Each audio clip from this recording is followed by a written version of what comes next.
दोस्तों, वीडियो की शुरुआत में आपसे हम एक सवाल करते हैं। सवाल है कि क्या कोई मुसलमान किसी हिंसा में, किसी दंगे में किसी मुसलमान पर गोली चला सकता है? हम ये सवाल इसलिए कर रहे हैं क्योंकि संभल में कुछ ऐसी ही घटना पुलिस दिखाना चाह रही है। अफरोज आलम नाम का एक युवक है, एक मुसलमान है, जिसे पुलिस गिरफ्तार करती है और कहती है कि उसने पुलिस पर गोलियां चलाई थी और वो गोली जो है वो दो मुसलमानों को लगी, बिलाल और अयान, और दोनों की मौत हो गई। मतलब जो 5 मुसलमान मारे गए थे उन्हें संभल के मुसलमानों ने ही मारा था। और दोस्तों, इसका दुबई कनेक्शन है। मतलब दुबई से ऑर्डर आया था कि बिलाल और अयान को अफरोज जो है ये गोली मारेंगे। पुलिस कह रही है इस बात को। तो ये बहुत बड़ी खबर है दोस्तों। इसके अलावा इरफान की खबर तो आप जानते होंगे। एक मुसलमान जिसकी कल गिरफ्तारी होती है, अब परसों रात में माफ कीजिएगा, और कल उसका शव बरामद होता है। जब उसके परिवार वाले पहुंचते हैं, पुलिस वाले पहले छिपा रहे थे, बाद में उसका मृत शव जो है वो बरामद होता है।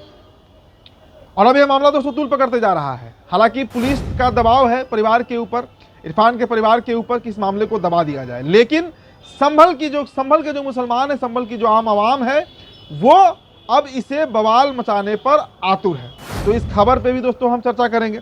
इसके अलावा दोस्तों 70 से अधिक गिरफ्तारी अब तक संभल हिंसा वाले मामले में मुसलमानों की जा चुकी है। तो ऐसी कई खबरें हैं दोस्तों। इसके अलावा आम मुसलमानों को किस तरह टारगेट किया जाता है, चाहे आप ये खबर देखिए। एक और बड़ी खबर है कि एक बाबा के भेष में कोई व्यक्ति हैं, पूरा त्रिपुंड लपेटे हुए हैं, भगवा पहने हुए हैं, और कह रहे हैं कि जिस तरह बाबरी को हमने शहीद किया, बाबरी मस्जिद को गिरा दिया, उसी तरह औरंगजेब के कब्र को भी हम ढहा देंगे, नहीं तो सरकार उससे एक्शन लेकर वहां से हटा दे। तो ऐसी कई खबरें हैं दोस्तों जिसको लेकर हम हाजिर हुए हैं। आप सभी का स्वागत करते हैं द लाइव टीवी में। मेरा नाम उदित तारण है। द लाइव टीवी, सच सबसे आगे। दोस्तों, पहली खबर संभल फिर से मुद्दा वहां का गर्मा गया है। कारण क्या है कि जिस तरह एक पूरा प्रोपेगेंडा चलाया जा रहा है, पुलिस और मीडिया का मिली भगत आप कह सकते हैं, जिस तरह की तस्वीरें निकलकर सामने आ रही हैं। देखिए ये खबर देखिए दोस्तों। पहले संभल हिंसा मामले में यूपी पुलिस ने 10 और आरोपियों को गिरफ्तार किया, जिसमें अफरोज मुल्ला भी शामिल है, जिसने 24 नवंबर को पुलिस पर फायरिंग की थी।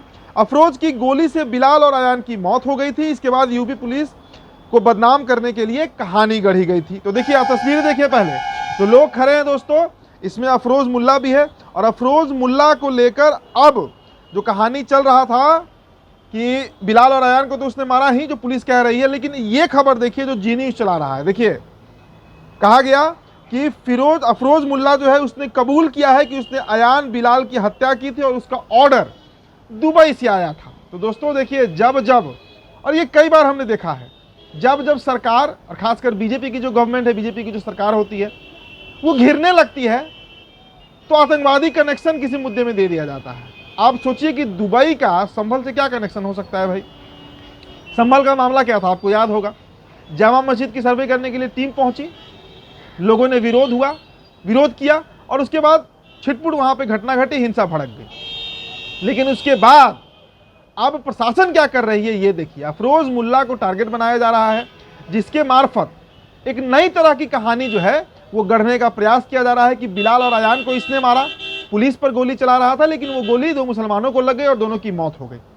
और इसका कनेक्शन दुबई से, और बजाते नेशनल टेलीविजन जो है, नेशनल मीडिया आप देख रहे हैं अपने तस्वीर स्क्रीन पर, नेशनल मीडिया जो है वो इस खबर को प्रमुखता से जगह दे रही है, क्योंकि मुसलमानों के खिलाफ संभल में एक पूरा कार्यक्रम जो है वो चल रहा है। अब दोस्तों इसके अलावा देखिए आप, ये दोस्तों एक और बड़ी खबर है। दरअसल जो परसों जो इरफान की मौत हुई थी, आप खबर तो जानते ही होंगे कि पुलिस टांग कर ले जाती है और कहती है कि दिल का दौरा पड़ा और इस कारण इरफान की जान चली गई। लेकिन परिवार वाले कह रहे हैं कि पुलिस ने उसे टॉर्चर किया, उसे इतना पीटा कि उसकी मौत हो गई। अब देखिए दोस्तों ये खबर जो है कि संभल जिले की पुलिस चौकी में कथित पुलिस टॉर्चर से मुस्लिम की मौत। इरफान के परिवार अब आरोप लगा रहे हैं कि पुलिस ने टॉर्चर करने से इरफान की मौत हुई है। परिजनों का पुलिस चौकी पर हंगामा, रुपयों का लेन देन में इरफान को पुलिस चौकी पर लाया गया था। देखिए एक नया ही एक खुलासा है। हालांकि ये बहुत दर्दनाक कहानी है। 70 से अधिक मुसलमानों की गिरफ्तारी हुई है, और जब गिरफ्तारियों से मन नहीं भरा तो बजाते पुलिस जो है, जो खबर आ रही है वो जो चर्चा है वो हम अब साझा कर रहे हैं। हम इस दावे खबर की पुष्टि नहीं करते हैं, लेकिन चर्चा जिसकी हो रही है, पूरा एक्स भरा हुआ है इससे, कि इरफान को यूपी पुलिस ने टॉर्चर किया, इतना पीटा, और रुपए के लेन देन का मामला था जिसके चलते इरफान की जान चली गई। तो देखिए संभल में किस तरह कार्रवाई हो रहा है, मुसलमान को मार रहा है, दुबई से ऑर्डर आ रहा है तो वो मुसलमान को मार रहा है, मुसलमानों की गिरफ्तारी होती है, थाना पहुंचते उससे हार्ट अटैक आ जा रहा है, और ये सब कुछ बड़े आसानी से उत्तर प्रदेश में चल रहा है प्रशासन के ठीक नाक के नीचे। चलो दोस्तों, अब अगली खबर देखिए आप। हमने एक बाबा का जिक्र किया था, देखिए ये बाबा जो है, इनका कुछ ना कुछ बयान वायरल होते ही रहता है। अब ये महाराष्ट्र सरकार को चेतावनी दे रहे हैं, नाम इनका परमहंस महाराज है, और इन्होंने कहा है कि सरकार औरंगजेब की कब्र को हटाए, नहीं तो जिस तरह से बाबरी मस्जिद का विध्वंस हुआ उसी तरह औरंगजेब की कब्र का भी होगा। औरंगजेब की कब्र जो है उसको ये साहब कलंक बता रहे हैं। तो अब औरंगजेब के कब्र को देखिए महाराष्ट्र सरकार क्या करती है, क्योंकि ये तो धमकी दे रहे हैं। परमहंस, देखिए नाम कितना बड़ा नाम है परमहंस, और बातें कितनी निचली स्तर की करते हैं ये साहब, कि कह रहे हैं कि औरंगजेब के कब्र को उखाड़ फेंकिए, नहीं तो इसको हम तोड़ डालेंगे, विध्वंस कर डालेंगे। दोस्तों अगली खबर देखिए। अखिलेश यादव ने कुंभ को लेकर एक एक्स्ट्रा पोस्ट लिखा। अखिलेश यादव ने लिखा कि अगर आप कुंभ मेले में जा रहे हैं तो इस देश के पीडीए के भगवान का दर्शन जरूर करें। दोस्तों मुलायम सिंह यादव और पीडीए एक दूसरे के पर्यायवाची जैसे हैं, सिनोनिम्स हैं, और यही बातें अखिलेश यादव ने लिख दिया। अब देखिए उस पर रिएक्शन क्या आया। राजू दास हनुमानगढ़ी लिखते हैं कि अगर आप कुंभ मेले में जा रहे हैं तो इस कठमुल्ले के ऊपर जरूर मूत के जाए। तो मतलब ये सब मैं बोलना नहीं चाह रहा था, माफ कीजिएगा, लेकिन ये इन्होंने लिखा है बजाते एक्स पर, इन्होंने लिखा है ये सब। अब इस पर देखिए अभिनव भारद्वाज लिखते हैं कि राम भक्त पर गोली चलवाने वाले का मूर्ति हमारे हिंदू पावन स्थल पर क्यों लगाया है, कहीं मस्जिद के बाहर लगाइए। तो आप सोचिए कि किस तरह से, मतलब ये देखिए बहुत अतार्किक बात है, कुतर्क है एक तरह का, कि मुलायम सिंह यादव भाई वो हिंदू हैं, यादव परिवार में जन्म लिए हैं, करतिया गोत्र है उनका, सभी लोग जानते हैं, और फिर उनको कठमुल्ला कहना, ये कहना, वो कहना। खैर राजस्थान की दोस्तों आपको हम एक खबर दिखाते हैं। देखिए राजस्थान की सरकार पिछले 10 दिनों में 450 स्कूलों को बंद करवा चुकी है। 450 स्कूल बंद हो चुके हैं। खबर देखिए, राजस्थान शिक्षा विरोधी सरकार के पास पाखंड, धर्म, मंदिर मस्जिद के लिए बजट है, लेकिन स्कूल चलाने के लिए नहीं है। बीजेपी सरकार के नेतृत्व में राजस्थान गर्त में धकेल दिया है। शिक्षा से ही देश का विकास हो सकता है। तो विकास से खैर बीजेपी गवर्नमेंट को क्या ही लेना देना दोस्तों।